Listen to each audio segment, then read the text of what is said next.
जी नमस्ते, राम राम। मैं 14/11 જામનગર એસપી સાહેબને મળી. જામનગર એસપી સાહેબને મેં બધા પુરાવા આપ્યા. મને ખુલ્લેઆમ ધમકીઓ આપે છે, ભડાકો કરીને ઉડાડવાની ધમકીઓ, મારા ફોન નંબર વાયરલ કરે છે ને ધમકી આપીને એમ કહે છે જેને જે કહેવું એક વાયરલ કરી નાખો, આને તો હું નહીં જ મૂકવામાં આવશે. ત્યારે હું સાહેબ પાસે રજૂઆત લઈને જાઉં છું કે સર આમાં મને પ્લીઝ હેલ્પ કરો, દોષીઓ ઉપર કાર્યવાહી કરો. 14/11 2024 પતી ગયું, 2025 ચાલુ થઈ ગયું. 2025માં બી માર્ચ મહિનો પણ પતવા આવ્યો છે. મેં થોડાક દિવસ પહેલા આરટીઆઈ કરી. આરટીઆઈમાં પણ મને આરટીઆઈ પીઆઈ સાહેબે પાછી બોલાવી. હું ગઈ, એમને મને એ જવાબ આપ્યો કે અમારી ઇન્વેસ્ટિગેશન ચાલુ છે. ક્રાઇમ બ્રાન્ચને જો ઇન્વેસ્ટિગેશન કરવામાં 4-4, 5-5 મહિના લાગે તો મને એમ લાગે છે કે આ તો આત્મચિંતન કરવું પડે ડિપાર્ટમેન્ટને કે આટલું લેથાર્જિક કેમ છે ડિપાર્ટમેન્ટ.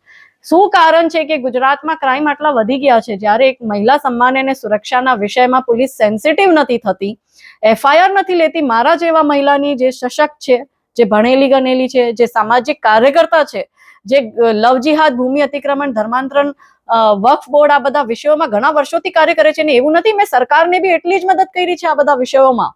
છતાં પણ જ્યારે અમને સમાજથી એવા અસામાજિક તત્વો ધમકીઓ આપે ને એમાં બી પોલિટિકલ નેતાઓ ધમકીઓ આપે તો અમારે કોની પાસે જવાનું?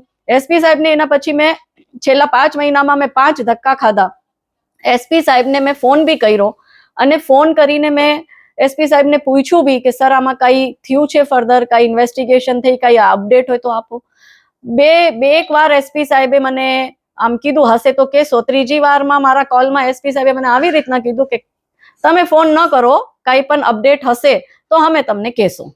હવે મારે એટલું જ કહેવાનું છે કે તમે મને ન્યાય અપાવો. હર્ષભાઈએ કાલે જાહેરાત કરી છે, એમને કીધું છે કોઈ પોલીસ કામ ન કરે તો મને કહેજો, એટલે મેં એમને કીધું છે ને આઈ હોપ કે હવે હર્ષભાઈ મને આમાં ન્યાય અપાવે.